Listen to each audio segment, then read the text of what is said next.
bonsoir à tous. À la une de ce journal, la disparition mystérieuse de l'évêque de Bafia sème le trouble dans l'esprit de la communauté chrétienne catholique et l'opinion nationale. Parti de Bafia depuis 24 heures, seule la voiture de Monseigneur Jean-Marie Benoît Bala a été retrouvée sur un pont avec un mot étrange, lequel laisse penser que l'évêque de Bafia aurait plongé dans les eaux de la Sanaga. On fait le point sur les premières recherches initiées depuis cet après-midi autour du pont d'Ebebda. La société civile tire la sonnette d'alarme sur l'inefficacité des stratégies gouvernementales pour lutter contre le tabagisme, un fléau qui fait des ravages au Cameroun. À l'occasion de la journée mondiale sans tabac, une série de reportages met en exergue l'ampleur de ce problème social au Cameroun.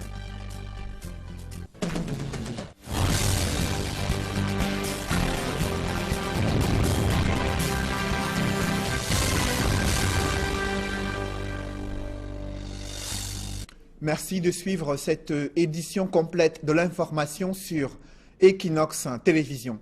Depuis 24 heures, le diocèse de Bafia est sans nouvelles de son évêque. Seul son véhicule de marque Toyota Prado a été retrouvé sur le pont d'Ebebda cet après-midi. Sur l'un des sièges, les pièces d'identité de Monseigneur Jean-Marie Benoît Bala, mais également un mot étrange, lequel laisse penser que l'évêque de Bafia aurait plongé dans les eaux. Les premières recherches viennent de s'arrêter autour de 18 heures et son corps n'a pas été retrouvé lors de ces premières recherches initiées autour du pont d'Ebebda. Le diocèse est dans l'émoi, Bafia également. Les autorités judiciaires restent prudentes, mais de nombreuses interrogations fusent autour de la disparition mystérieuse de l'évêque de Bafia. On fait le point avec notre correspondant envoyé spécial du côté de Bafia, qui est Gizogo.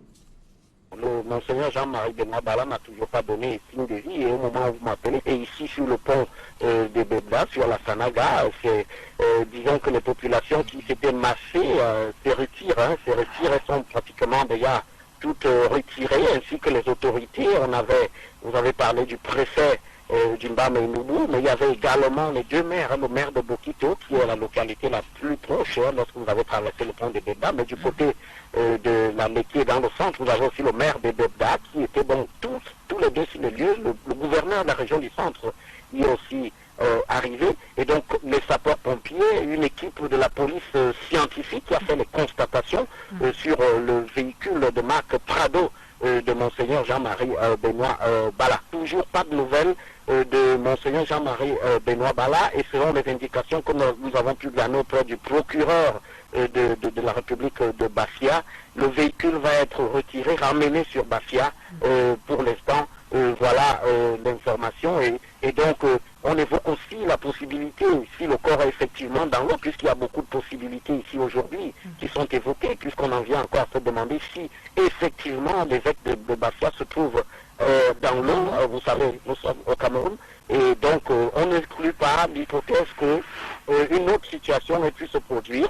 Le préfet du Mbam et Noubou a estimé que l'évêque était parti de Bafia en direction de Yaoundé, mais je peux vous assurer que le véhicule se trouve sur le pont de Bebda en ce moment, en direction de Bafia justement, d'Imbam et Noubou, ce qui est un peu contradictoire par rapport aux déclarations qui ont été faites par le préfet d'Imbam et Noubou. Faut savoir que le matériel utilisé par les sapeurs-pompiers, on ne va pas dire qu'il est rudimentaire, mais il est quand même peut-être limite, puisqu'on a vu des sapeurs-pompiers carrément torse nu plongés. Nous avons rencontré notamment un membre du clergé qui est d'ailleurs chargé des questions épiscopales dans au sein du diocèse de Bafia, qui nous a dit que Monseigneur Jean-Marie Benoît Bala était apparu ces derniers jours, était très fatigué, était beaucoup plus fatigué, très abattu aussi, puisqu'il y a eu, il faut dire qu'il y a un événement qui est survenu il y a quelques jours au sein de ce retrait mort dans sa chambre il y a quelques jours. On a donc dit que selon les informations que nous avons pu obtenir ici, depuis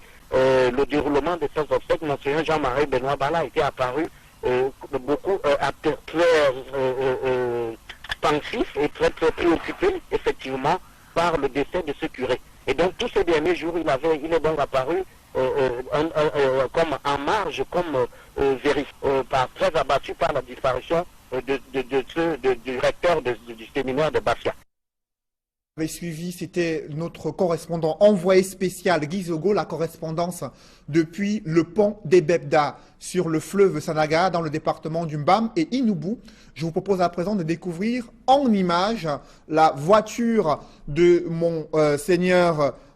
Monseigneur Jean-Marie Benoît, justement, qui est Bala, qui est porté disparu depuis 24 heures. Et vous l'avez vu en image, ses pièces d'identité et ce mot retrouvé dans sa voiture de marque Toyota Prado, le mot sur lequel, un papier sur lequel est écrit « Je suis dans l'eau », ce message qui laisse penser que le préfet aurait plongé dans les eaux. Vous l'avez suivi avec notre envoyé spécial sur le pont des Bebda qui fait savoir que les premières recherches n'ont pas permis de retrouver cette autorité religieuse dans les eaux de la Sanaga. Et le procureur de la République qui a demandé qu'on suspende les recherches qui vont reprendre dès demain matin du côté de Bafia, dans le département du Mbam et Inubu. Justement, cet évêque porté disparu depuis près de 24 heures, parti de Bafia autour de 23 heures hier, et seul son véhicule retrouvé sur le pont des Bebda, il a été porté à la tête du diocèse de Bafia en 2003, ça fait une trentaine d'années qu'il a été ordonné prêtre au Cameroun. Des précisions sur son parcours, sur sa vie en tant que prêtre, c'est dans ce reportage signé Donald Brice Kamgan. Ordonné prêtre le 20 juin 1987, Jean-Marie Benoît Bala, né le 10 mai 1959,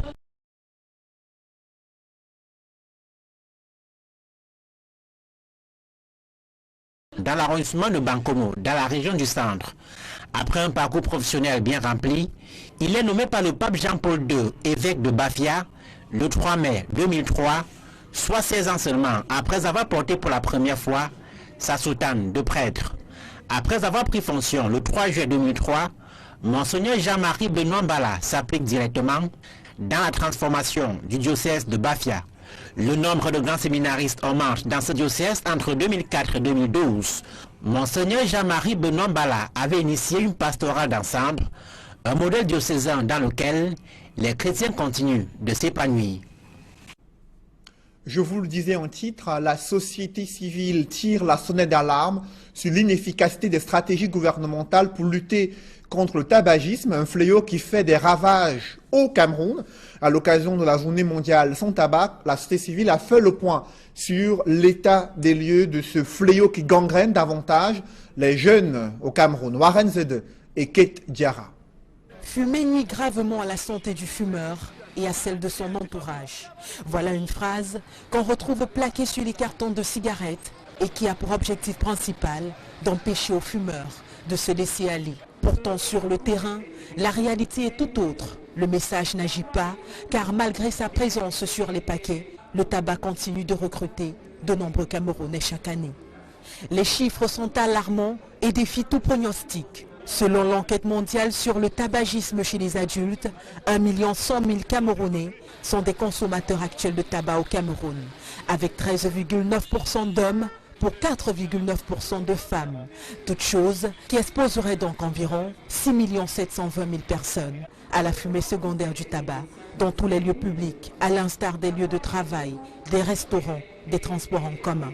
Dans son plaidoyer pour l'adoption d'une loi anti-tabac forte au Cameroun, l'enquête mondiale sur le tabagisme chez les adultes préconise l'interdiction de la vente des produits de tabac aux mineurs et par les mineurs, la protection de la population contre la fumée du tabac dans les lieux publics à travers la création des espaces 100% non-fumeurs, l'adoption des avertissements sanitaires illustrés sur les emballages, mais surtout l'augmentation de 70% des taxes sur les produits du tabac afin de diminuer son taux d'accessibilité. Toute chose qui pourrait préserver les non-fumeurs et réduire considérablement le nombre de Camerounais qui rentrent dans l'univers du tabagisme chaque année. Vous l'avez suivi, même les non-fumeurs sont exposés aux effets néfastes du tabac. Et dans la ville de Douala, ils dénoncent le silence des autorités locales face à ce fléau qui gangrène davantage la santé de nombreux Camerounais. Reportage, Warren Zede et Séverin Chobon et Donald Anyuzwa. Les chiffres de l'Organisation mondiale de la santé renseignent que le tabagisme passif est responsable de 3 000 à 6 000 morts par an chez des personnes qui ne fument pas. Les personnes exposées à la fumée dégagée par les produits du tabac se plaignent aussi de cette cohabitation qui existe entre les fumeurs actifs et les non-fumeurs dans des milieux clos, comme les bureaux, les restaurants ou en plein air. C'est des gens qui souvent sont tendus quand on les reproche. Donc quand ils fument à côté de vous, vous leur dites de ne plus vous nuire, ils sont embêtés. Sur le plan de la santé par exemple, un enfant exposé au tabagisme passif a plus de chances de développer des rhinopharyngites, d'asthme, de bronchite et d'otite. Autant d'indicateurs qui imposent au pouvoir public la prise d'un certain nombre de mesures allant dans le sens de la lutte contre la consommation du tabac. Il faut que le gouvernement interdise d'abord l'importation des cigarettes, donc que le gouvernement stoppe la vente des cigarettes. Et si le gouvernement veut continuer à accepter la vente des cigarettes dans ce pays, il puisse trouver les milieux réservés aux fumeurs. Parce que réellement, nous autres qui ne fumons pas, quand nous passons en route et que l'un des passants fume, nous sommes vraiment affectés. Pour ce qui est du tabagisme passif, précisons qu'une personne qui ne fume pas et qui vit avec un fumeur augmente de 25% le risque de cancer du poumon et multiplie chaque jour les risques d'accidents vasculaires. 4 agresseurs sèment la terreur ce matin à quelques encablures du marché Kololun dans le 2e arrondissement de Douala. Les commerçants tenus en respect ont été dépouillés ce matin et le cri d'alerte a permis de mobiliser des éléments de la brigade de gendarmerie. Une altercation s'en est suivie entre les agresseurs et les forces de sécurité. Reportage Innocent Abega et Julienne Berthe-Bissaye. Le quartier Kololun, fief des bandits de grand chemin, fait encore parler de lui. C'est au lieu-dit ancien cordon rouge que 4 malfrats ont agressé à ciel ouvert les commerçants de ce marché. J'étais sur mon comptoir en train de vendre. Quand ils sont arrivés, ils me demandent de donner 500 francs. Je demande 500, c'est pourquoi. Ils me disent que ce sont eux qui vont maintenant commencer à faire la loi ici. Ils ont commencé à passer comptoir par comptoir, très long couteau.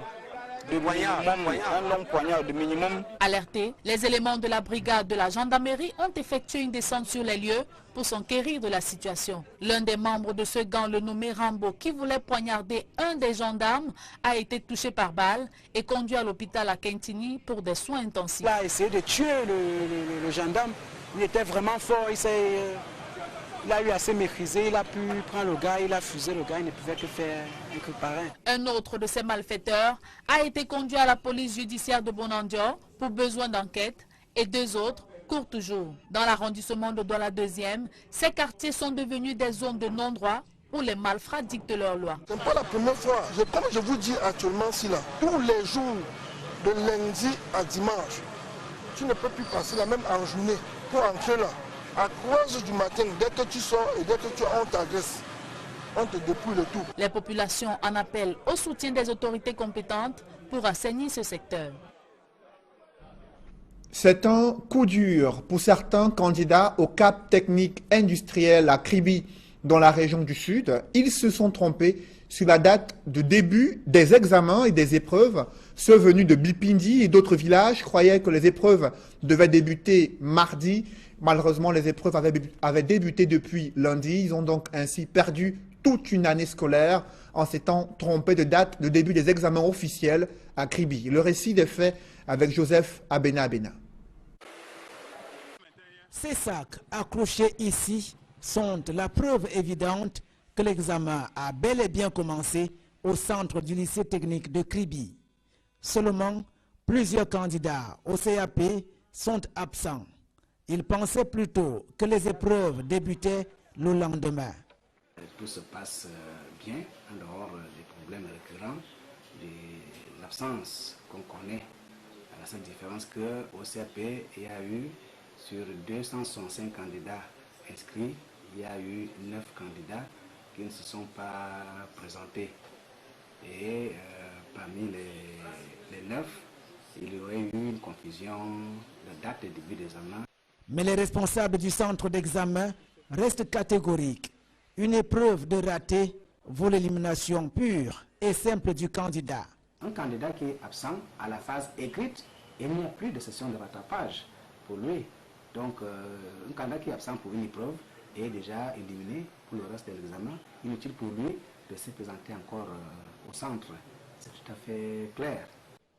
C'est donc une année blanche pour ces candidats de Bipindi et de Lorbatindi qui, semble-t-il, n'ont pas reçu la bonne information sur les dates de l'examen du CAP. Les épreuves du baccalauréat de l'enseignement général se poursuivent au lycée bilingue de Nkonsamba. 679 candidats sont présents et parmi eux, 2 candidats sortent du lot. Ils sont malvoyants. Une salle a été aménagée spécialement pour eux et c'est un véritable soulagement parce qu'ils composent les années précédentes au lycée Jos de Douala et étaient justement mélangés avec les candidats ordinaires. Je vous propose d'écouter tour à tour le chargé de mission au lycée bilingue de Nkonsamba et l'un des encadreurs de ces candidats. Nous avons une salle avec 2 candidats, des malvoyants. C'est la première fois, c'est la première session que ces candidats composent ici. Parce que d'habitude, ils composent à Douala. On nous a appelé qu'ils devaient composer ici au centre du lycée bilingue de Nkonsamba. Faire la navette Nkonsamba-Douala, c'était pas évident. Aujourd'hui, ils sont là dans un centre qu'ils maîtrisent mieux par rapport au lycée Jos. Ça ne peut que me satisfaire. Le processus a démarré il y a 5 ans avec les premiers candidats composant les examens relevant de l'office du bac. Le trajet était très compliqué et donc nous sommes mis en branle pour déclencher une rencontre avec le directeur adjoint de l'office du bac en octobre dernier. Et par la suite, le dossier qui a été déposé a suivi son chemin jusqu'à aboutissement. Il est toujours bon pour chacun d'être dans son cadre. Ajouter à ça le facteur logement. Se déroule le baccalauréat dans la ville de Thian, chef-lieu du département de la Menois. Élément de réponse avec Leclerc Sakem et Julingue Nyondé. Ils sont 871 candidats à affronter les épreuves du baccalauréat de l'enseignement général au sous-centre du lycée bilingue de Tchang, dans la région de l'Ouest Cameroun. Comme dans la plupart des sous-centres d'examen de la ville, les petits métiers développés pendant cette période prospèrent. Les objets de travail tels que les stylos à billes, règles, crayons et gommes se vendent comme des petits pains. À l'entrée de l'établissement, les candidats sont soumis à des fouilles systématiques. Une fois en salle, des consignes sont données pour la dernière fois par les encadreurs avant la phase tant attendue, celle de la composition. Certains candidats livrent leur impression au sortir des salles. La première épreuve, c'était pas tellement compliqué, mais on espère que la prochaine sera bon. La première épreuve, c'était pas mal pour un début. On espère que la suite sera pareille aussi. On s'est battu comme on pouvait. Bon, j'ai pas la demi-heure de nous, même comme l'épreuve aussi. Bon, c'est quand même abordable, on s'est débrouillé.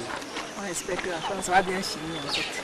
Les responsables affirment que l'examen se déroule sans incident majeur et ce, sous haute surveillance des membres du comité de vigilance. Au sein de notre sous-centre, un comité de vigilance. Vous allez voir, vous allez rencontrer les membres là, ils portent des bâches et ils sont postés aux 4 coins du campus. Et ceci pour parer à toute éventualité d'insécurité. Sur les 871 candidats recensés dans la ville de Tchang, 8 ont brillé par leur absence au lycée bilingue et 6 au lycée classique. Dans le reste de l'actualité, la faible mobilisation des populations pour s'inscrire sur les listes électorales préoccupe dans le département du Mungo. Des membres du conseil électoral ont rencontré des acteurs politiques et autorités administratives pour identifier les points faibles des stratégies de sensibilisation des Camerounais sur les enjeux d'inscription sur les listes électorales. Cyril Djemba et Étienne Pascal Azégué. Les personnes en âge de voter traînent encore le pas pour s'inscrire sur les listes électorales dans le département du Mungo. Les nouveaux fichiers font état d'environ 216 000 inscrits, ce qui est en deçà des prévisions. Les membres du conseil électoral sont ainsi descendus en Konsamba pour booster le moral des acteurs politiques et ceux de la société civile afin qu'il y ait une adhésion totale à la vaste campagne de sensibilisation lancée sur l'étendue du territoire pour les inscriptions sur les listes électorales. Nous avons été satisfaits des échanges que nous avons eus avec eux. Nous espérons qu'ils sont beaucoup plus conscients du rôle qui leur incombe. Le défi auquel nous avons à faire face est commun et nous avons la responsabilité de chacun à son niveau de contribuer à la réussite du processus électoral et à la démocratie dans le monde. Certains acteurs politiques présents à ces échanges critiquent cette démarche des membres du conseil électoral qui consiste à venir constater juste le nombre des inscrits sur les listes électorales sans toutefois mettre un accent sur la mobilisation des personnes en âge de voter. C'est la même chanson. Leur objectif, c'est de venir voir que le nombre des inscrits a augmenté. Mais ils ne veulent pas faire ce que vont encourager les gens à s'inscrire. Beaucoup de personnes sont déjà découragées. J'ai proposé tout à l'heure des bulletins uniques. Là, one man, one vote. Tu votes, tu n'as pas besoin de venir montrer le bulletin X ou bien Y. Les chiffres pris par arrondissement dans le Mungu mettent en tête la localité de Melon avec un peu plus de 21 000 inscrits, tandis que la localité de Bonnet est bon dernier avec 6 000 inscrits. Dans l'escale internationale, les Nations Unies lèvent un pan de voile sur les atrocités commises ces 12 dernières années en Centrafrique, des révélations troublantes sur des crimes contre l'humanité. Des précisions avec nos confrères de Renews. Les crimes les plus abominables commis en Centrafrique sont répertoriés dans un rapport publié par l'ONU. Villages entiers brûlés, viols collectifs, massacres, tortures. Plus de 600 violations graves des droits de l'homme commis par différentes milices ou forces armées sont détaillées dans ce rapport destiné à la Cour pénale spéciale en Centrafrique. Il s'agit de crimes commis entre 2003 et 2015. Parmi ceux qui ont commis ces actes horribles durant cette période, certains continuent de sévir, c'est évident. Même si les crimes qu'ils commettent aujourd'hui ne figurent pas dans ce rapport, nous allons continuer à les répertorier, à les surveiller très attentivement. La Centrafrique fait face à une résurgence des violences qui ont fait 100 000 nouveaux déplacés ces dernières semaines selon l'ONU. En 2013, le pays avait basculé dans le chaos, théâtre d'affrontements meurtriers entre chrétiens et musulmans. L'intervention de la France et de l'ONU avait permis un retour au calme précaire. Mesdames, Messieurs, c'est la fin de ce journal. Merci de l'avoir suivi. Ne manquez pas vos rendez-vous ce soir, notamment Actu Santé, mais aussi le grand rendez-vous 237 de débat présenté par Duval Fangwa. Merci de rester sur Equinox Télévision.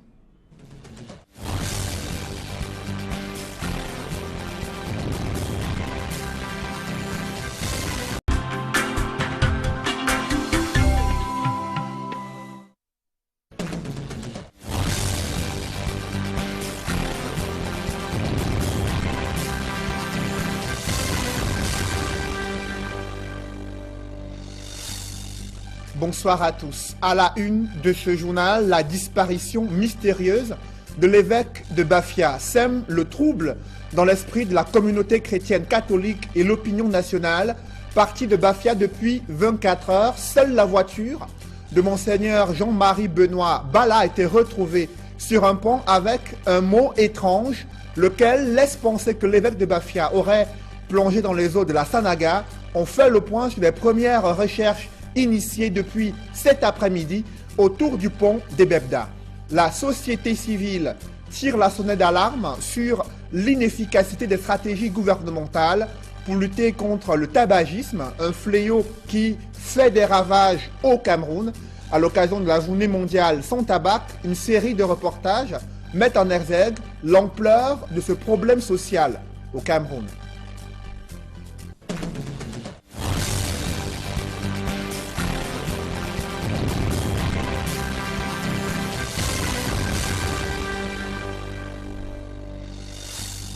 Merci de suivre cette édition complète de l'information sur Equinox Télévision.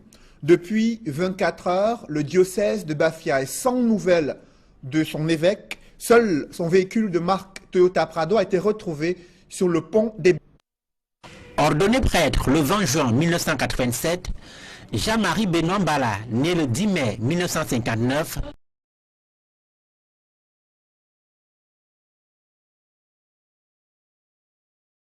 dans l'arrondissement de Bankomo, dans la région du centre. Après un parcours professionnel bien rempli, il est nommé par le pape Jean-Paul II, évêque de Bafia, le 3 mai 2003, soit 16 ans seulement après avoir porté pour la première fois sa soutane de prêtre. Après avoir pris fonction le 3 juillet 2003, Monseigneur Jean-Marie Benoît Mbala s'applique directement dans la transformation du diocèse de Bafia. Le nombre de grands séminaristes augmente dans ce diocèse entre 2004 et 2012. Monseigneur Jean-Marie Benoît Mbala avait initié une pastorale d'ensemble, un modèle diocésain dans lequel les chrétiens continuent de s'épanouir. Je vous le disais en titre, la société civile tire la sonnette d'alarme sur l'inefficacité des stratégies gouvernementales pour lutter contre le tabagisme, un fléau qui fait des ravages au Cameroun. À l'occasion de la journée mondiale sans tabac, la société civile a fait le point sur l'état des lieux de ce fléau qui gangrène davantage les jeunes au Cameroun. Warren Zede et Kate Diarra. Fumer nuit gravement à la santé du fumeur et à celle de son entourage.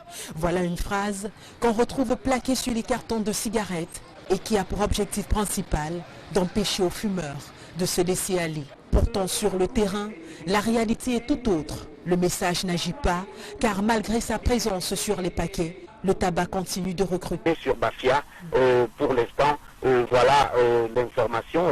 Et donc, on évoque aussi la possibilité, si le corps est effectivement dans l'eau, puisqu'il y a beaucoup de possibilités ici aujourd'hui qui sont évoquées, puisqu'on en vient encore à se demander si effectivement l'évêque de Bafia se trouve dans l'eau. Vous savez, nous sommes au Cameroun.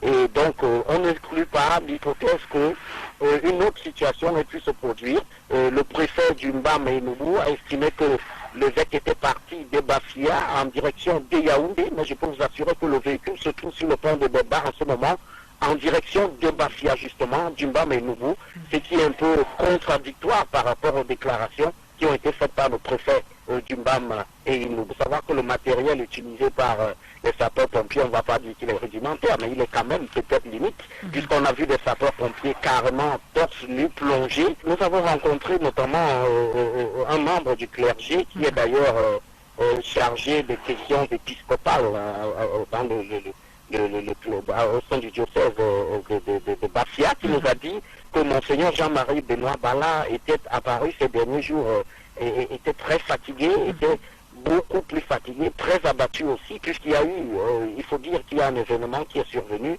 il y a quelques jours au sein de ce retrait mort dans sa chambre il y a quelques jours. On a donc dit que selon les informations que nous avons pu obtenir ici, depuis le déroulement de ces obsèques, Monseigneur Jean-Marie Benoît Mbala était apparu beaucoup très pensif et très préoccupé effectivement par le décès de ce curé. Et donc tous ces derniers jours, il est donc... Bebda, cet après-midi, sur l'un des sièges, les pièces d'identité de Monseigneur Jean-Marie Benoît Mbala, mais également un mot étrange, lequel laisse penser que l'évêque de Bafia aurait plongé dans les eaux.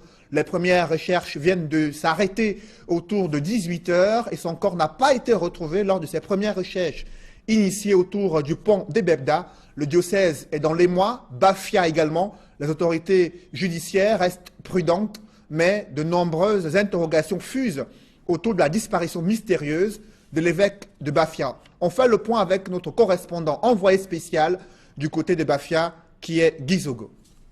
Le Monseigneur Jean-Marie Benoît Mbala n'a toujours pas donné signe de vie, et au moment où vous m'appelez, et ici sur le pont de Bebda, sur la Sanaga, disons que les populations qui s'étaient massées se retirent, elles sont pratiquement déjà toutes retirées, ainsi que les autorités. Vous avez parlé du préfet du Mbam et Noubou, mais il y avait également les deux maires, le maire de Bokito, qui est la localité la plus proche lorsque vous avez traversé le pont de Bebda, mais du côté de la Métier dans le centre, vous avez aussi le maire de Bebda, qui était donc tous les deux sur le lieu, le gouverneur de la région du centre, il est aussi arrivé. Et donc les sapeurs-pompiers, une équipe de la police scientifique qui a fait les constatations sur le véhicule de marque Prado de Monseigneur Jean-Marie Benoît Bala. Toujours pas de nouvelles de Monseigneur Jean-Marie Benoît Bala, et selon les indications que nous avons pu gagner auprès du procureur de la République de Bafia, le véhicule va être retiré, ramené apparu comme en marge, comme très abattu par la disparition du recteur du séminaire de Bafia. Vous avez suivi, c'était notre correspondant envoyé spécial Guy Zogo, la correspondance depuis le pont des Bebda sur le fleuve Sanaga dans le département du Mbam et Inubu. Je vous propose à présent de découvrir en images la voiture de